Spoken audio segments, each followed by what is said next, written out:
Question number 40 பாருங்கள் என்ன கொடுத்துருக்காங்க. அகரை வரிசைப்படி சொற்களை சீர் செய்கன்னு கொடுத்துட்டு அவள், அலறி, அசைத்த, அரும்புன்ற வேர்டை மாற்றி மாற்றி கொடுத்துருக்காங்க.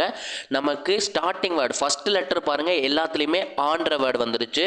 ஸோ நம்ம இரண்டாவது வேர்டை வச்சு தான், இரண்டாவது எழுத்தை வச்சு தான் நம்ம அகர வரிசைப்படுத்த முடியும்.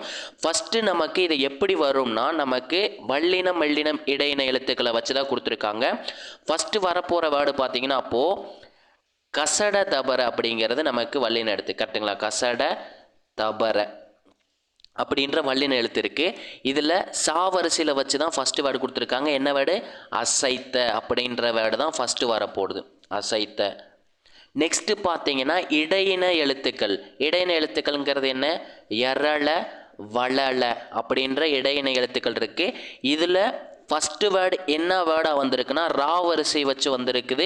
ரால என்ன வேர்டு சார் வந்திருக்குன்னா ரரா ரிரி ரூ ரூ அரும்பு அப்படின்ற வேர்டு தான் நெக்ஸ்ட்டு வரப்போகுது.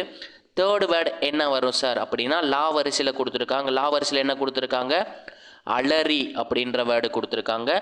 நெக்ஸ்ட்டு லா இல்லை வீண் வா வரிசையில் வரப்போது வி. வா வரிசையில் என்ன வேர்டு வச்சு கொடுத்துருக்காங்க? வி. அவள் அப்படின்ற வேர்டு கொடுத்துருக்காங்க. அப்போது இந்த கொஸ்டினுக்கான அகர வரிசை என்ன? அசைத்த, அரும்பு, அலறி, அவள் அப்படின்றதான் இந்த கொஸ்டினுக்கான ஆன்சர். ஆப்ஷன் சியில் இருக்குது பாருங்கள். அசைத்த, அரும்பு, அலறி, அவள்ன்ற வேர்டு இருக்குது. ஓகேங்களா? நம்ம வீடியோ பிடிச்சிருந்துச்சுன்னா லைக் பண்ணிவிட்டு கமெண்ட்டில் ரெட் ஆட் கொடுத்துருங்க. இதே மாதிரி ஒரு நல்ல வீடியோவில் சந்திப்போம். தேங்க்யூ.